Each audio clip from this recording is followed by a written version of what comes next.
Okay, I'm going to carry on with our fixing of this baby. She has been, her hair's been removed, and that comes from the inside and the out. I don't know if you can see in there. I soaked it with water in there after I got all the hair on the outside, and the glue came off in one big giant scab. It was pretty disgusting. And then I removed all the paint, and she is ready to start again. So our first step in reborning, I guess, would be to get the paints mixed. We're going to start with the blue undertones and the veins. And the first part of that is the blue undertones. So we're going to give her some shading on her temples. This is the vein blue color from Genesis Heat Set Paints. You don't want this too dark or your baby will look dead. And if you're going for a dead baby, that's fine. But I guess it's Halloween season, so I suppose that's acceptable time of year to pull that off. But I prefer live babies, so I'm going to go with not quite so dark. You don't want this to like have a line where it stops and starts. You want it to blend. And you can see as it gets onto the polka dots, it's kind of sucks in to where the hair was rooted before. So it's not as clean as a fresh kit. But it is as good as it's going to get being a used kit.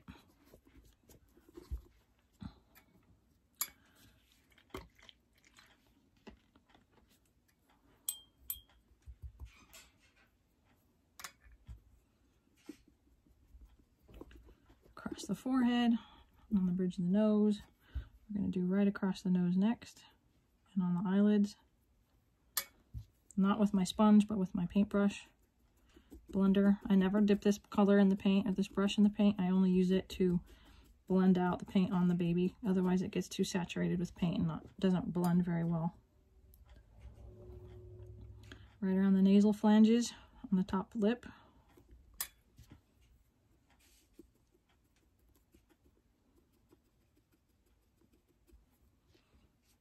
And then at the bottom of the lip, chin area.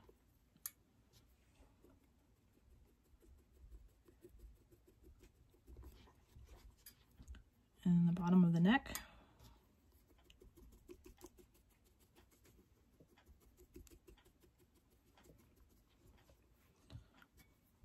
Inside the ears to help to create depth.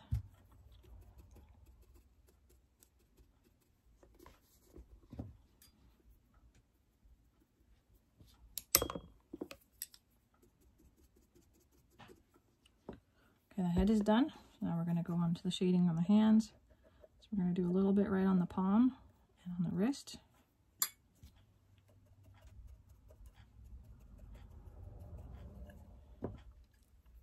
Across the knuckles. Very lightly.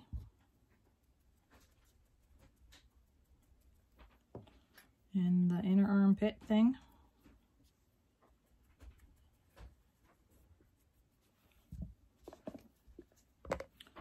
Okay, and hand number 2, the same areas, palm, and the wrist,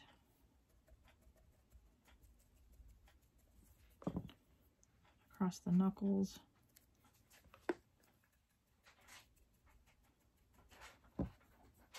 and the little inner arm.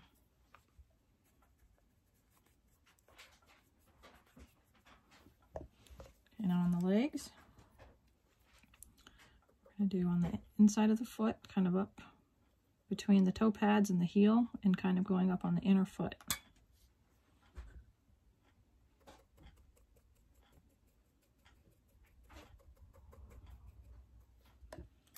The undersides of the toes.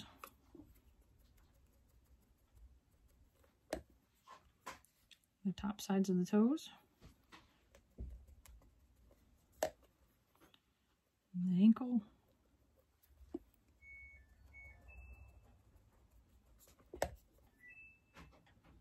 Pardon the wash machine in the background.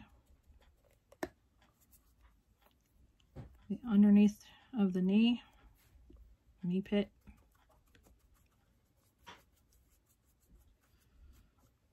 Okay, that one's done.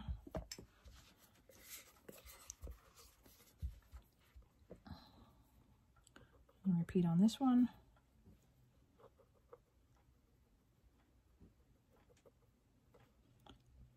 From the under part of the toe pads up to the heel, and then up into the inside of the foot, ankle area.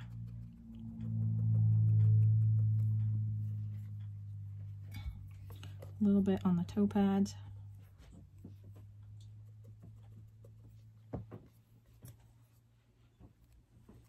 Across the top of the toes.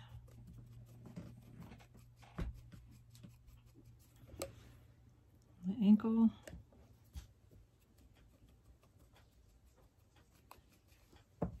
And then the knee pit. So this is the shading, the undertones. Now we're going to go back and start over with the actual veins. On the veins, we're going to start on the inside of the foot.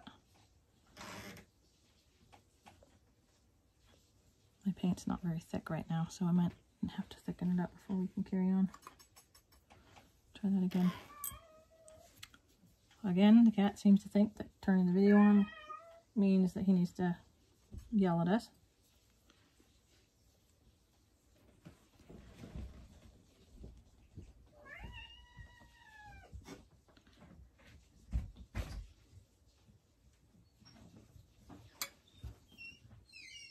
And I don't use my white sponge for this. I use the paintbrush and just kind of tap it. It helps to, I call it sinking it, because it makes it look a little bit blurry and looks sunken below the surface. And that's what we're after. We don't want clear, sharp, bright lines. And that does the trick. All right, so the outside or inside is done. Now we're going to go to the outside and repeat. Never take your veins across the top of your ankle bone, because they just don't go there very well.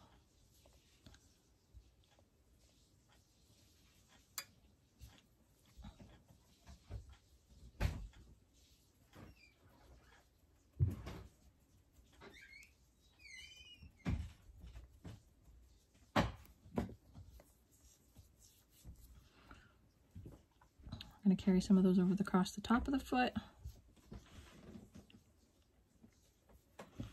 We're going to take some from the inner thigh. This is one of your major arteries. You want squiggly and kind of like branchy, not straight lines. And never make a fork or like a three-pronged thing. For instance, there's 2 prongs here, there's 2 prongs here, there's 2 prongs there, but if I made a 3rd prong in the same spot, that doesn't usually exist. So avoid those if you can to make it look as real as possible.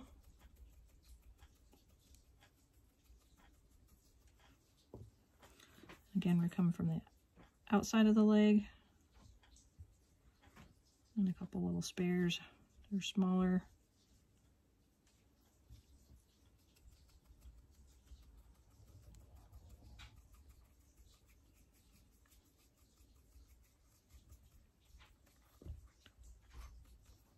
Take one down kind of across from the knee to the shin area.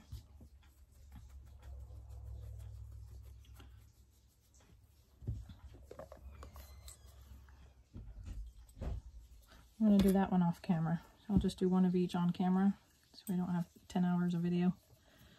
Okay, on the hands, we're going to start behind the wrist.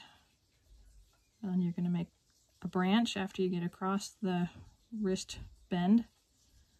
And they're going to have little branches up onto the hand.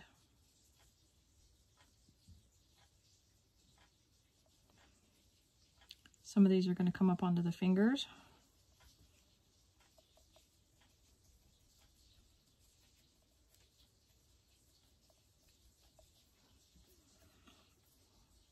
Okay, and on the inside of the wrist, up onto the hand. This is a rather large artery right here that's very visible.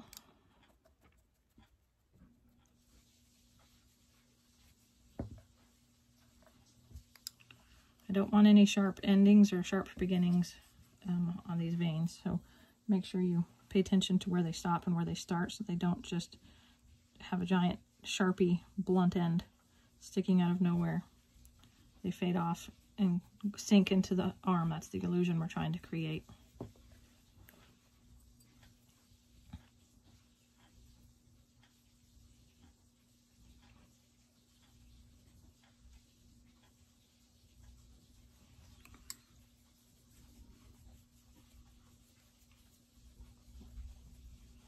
All right, so one hand, one leg, and now for the head.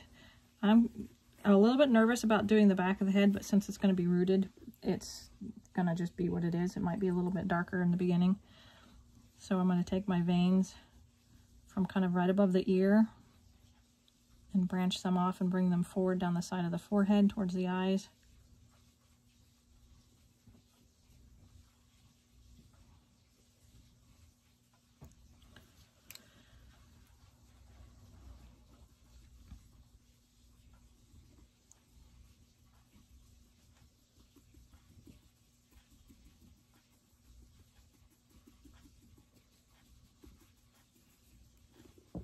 And to the other side.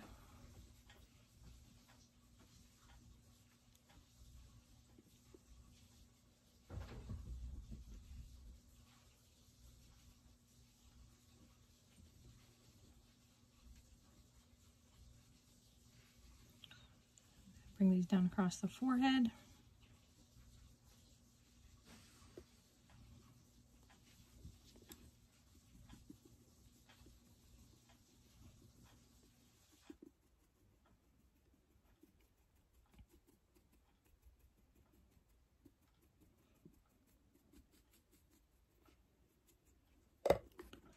And from the top of the head, we're going to bring some of these up. Give you some branches up here, cover up the top of the head.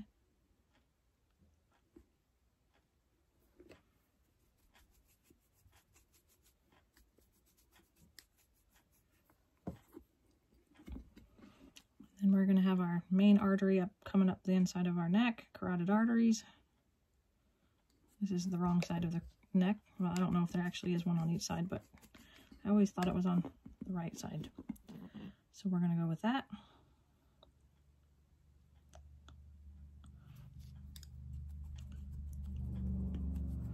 This is going to connect up here to these giant head arteries.